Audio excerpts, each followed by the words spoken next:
Hello friends, आप सभी का स्वागत है हमारे mastery in educational YouTube channel पर। आज मैं आप सभी के लिए क्लास 10th हिंदी का वेरी इंपॉर्टेंट जीवन परिचय लेकर आया हूँ। यह जीवन परिचय हर साल बोर्ड एग्ज़ाम में आता ही आता है, इसलिए इस जीवन परिचय को आप याद कर लेना और इसे नोट भी कर लेना। मैं गारंटी लेता हूँ, अगर आप इस तरह से लिख कर आते हैं तो आपको पूरा नंबर मिलेगा। चलिए इस वीडियो को स्टार्ट करते हैं। आचार्य रामचंद्र शुक्ल का जन्म सन 1884 ई में बस्ती जिले के अगोना नामक ग्राम में एक संभ्रांत परिवार में हुआ था। यहाँ मेन चीज़ ये है कि उनका जन्म किस सन में हुआ था। उस सन को आपको ब्लैक पेन से हाईलाइट करके लिखना है, जिससे एग्जामिनर पर अच्छा प्रभाव पड़ेगा। तो कब हुआ था उनका जन्म? 1884 ई में हुआ था। किस जिले में हुआ था? अगोना नामक ग्राम में हुआ था, बस्ती जिले के। ठीक है। इनके पिता का नाम चंद्रवली शुक्ल था और चंद्रवली शुक्ल जी मिर्ज़ापुर में कानूंगो थे। जो चंद्रवली शुक्ल जी थे मिर्ज़ापुर में ही काम करते थे और वहाँ पर कानूंगो के पद पर नियुक्त थे। इनकी माताजी अत्यंत ही धार्मिक थी, यानी कि जो आचार्य रामचंद्र शुक्ल जी की माताजी थीं वो अत्यंत ही धार्मिक थीं। इनकी प्रारंभिक शिक्षा दीक्षा अपने पिता के पास जिले के राठ तहसील में हुई। जो आचार्य रामचंद्र शुक्ल जी थे उनकी प्रारंभिक शिक्षा दीक्षा जिले के राठ तहसील में हुई। इन्होंने मिशन स्कूल से 10वीं की परीक्षा उत्तीर्ण की। तो ये क्वेश्चन OMR सीट में 1 मार्क्स में पूछ लिया जाता है कि आचार्य रामचंद्र शुक्ल जी ने किस स्कूल से अपनी 10वीं की परीक्षा उत्तीर्ण की थी। तो किस स्कूल से की थी? मिशन स्कूल से की थी। ठीक है।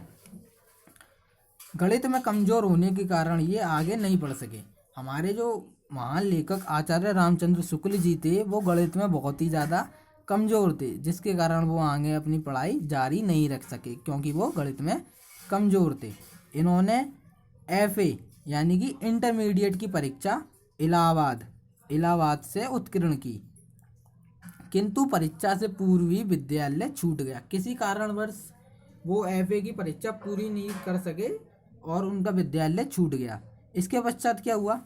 इसके पश्चात इन्होंने मिर्ज़ापुर के न्यायालय में नौकरी प्रारंभ कर दी। ठीक है। आचार्य रामचंद्र शुक्ल ने पढ़ाई छोड़ने के बाद मिर्ज़ापुर के न्यायालय में नौकरी प्रारंभ कर दी।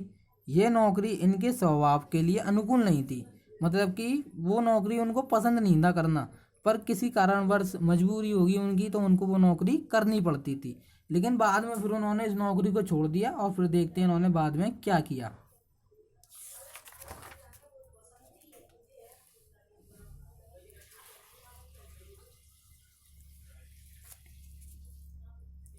अतः ये मिर्ज़ापुर के मिशन स्कूल में चित्रकला के अध्यापक हो गए। जो चित्रकला लोग पढ़ाते हैं ना, उसका इन्होंने अध्यापन का कार्य स्टार्ट कर दिया। अध्यापन का कार्य करते हुए इन्होंने अनेक कहानी, कविता, निबंध आदि की रचना की। तो ये एक महान लेखक थे, तभी तो आज हम इनको पढ़ रहे हैं ना।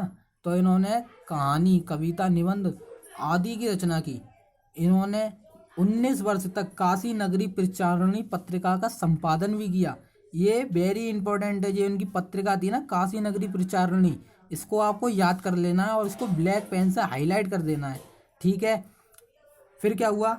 और श्याम सुंदर जी के अवकाश प्राप्त करने के बाद यह हिंदी विभाग के अध्यक्ष भी हो गए। जो श्याम सुंदर दास जी सुंदर जी थे ना, उन्होंने जब अवकाश प्राप्त कर लिया, फिर हमारे आचार्य रामचंद्र शुक्ल जी को हिंदी विभाग का अध्यक्ष नियुक्त कर दिया गया। स्वाभिमानी और गंभीर प्रकृति का हिंदी का ये लेखक सन 1941 में स्वर्गवासी हो गया। तो आपको जब आचार्य रामचंद्र शुक्ल जी का देहांत हुआ, उस सन को ब्लैक पेन से हाईलाइट कर लिखना है और बोर्ड एग्जाम में सिर्फ ब्लैक और ब्लू पेन का ही यूज़ करना है। ठीक है। और रचनाओं में आ जाते हैं। रचनाओं में निबंध में है चिंतामणि। चिंतामणि इनकी बहुत ही एक फेमस रचना है। अगर आपको समय मिले तो इसको जरूर पढ़िएगा, नहीं तो इसको याद जरूर कर लीजिएगा अकॉर्डिंग टू बोर्ड एग्जाम। और एक विचार विधि है, विचार विधि को भी आपको याद करना है। चलिए आलोचनाओं में है रसमीमांस और विवेड़ी। रसमीमांस 2023 में भी आई थी और विवेड़ी भी आई थी, इसीलिए आपको याद कर लेना है।